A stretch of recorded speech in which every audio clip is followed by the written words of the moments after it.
Hello everyone, আসসালামু আলাইকুম, welcome back to my channel. আমি মিশমি একটি নতুন ভিডিও নিয়ে আমি জানেন 3টা আম এনেছি, কারণ আমার ঘরে আম সবাই খুব পছন্দ করে। আম দেখলে কিনতে মন চায়। আমগুলো দেখে এত ভালো লেগেছিল, আমি দেখাই আমের ছুলকাগুলো।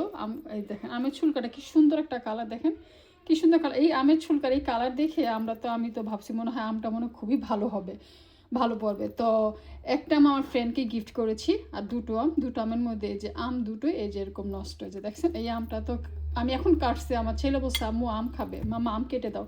আমার ছেলেকে আম কেটে দিলাম, ভাবছি হয়তো বা এই আমটা ভালো হবে, এটা খাওয়া যাবে। কেটে দেখি কিসের খাবো আর কিসের ভালো হবে। এখন আমার ছেলেকে আর আমটা দিতে পারলাম না, খাওয়াইতেও পারলাম না। দেখেন পুরো আমটা পচা। আমার পুরা টাকাটা, সেটা 1 টাকা হোক আর 10 টাকা হোক, টাকা তো টাকাই, সেই টাকাটা যে নষ্ট হলো এভাবে। এই আমের পিছনে আমটা কিনে আনলাম, কিন্তু খেতে পারলাম না। এখন আর কী করে দিই, ফেলে দিই। এখন বিন করা ছাড়ার কোনো উপায় নেই, এখন দিব বিনে ফেলে। কষ্ট লাগতেছে আসলে। আমটা আমাদের সবারই খুব পছন্দ, আর আমার ছেলেটা খেতে চেয়েছে, এখন আর দিতে পারলাম না, খাওয়াইতে পারলাম না। দেখেন একটা জিনিস শখ করে কেনার পর যদি খেতে না পারেন কত খারাপ লাগে, তাই না? এই যে দিচ্ছি ফেলে, বিন করে দিলাম। যাক, বিনেই খাচ্ছে, বিনের নসিবে আছে, আমাদের নসিবে নেই।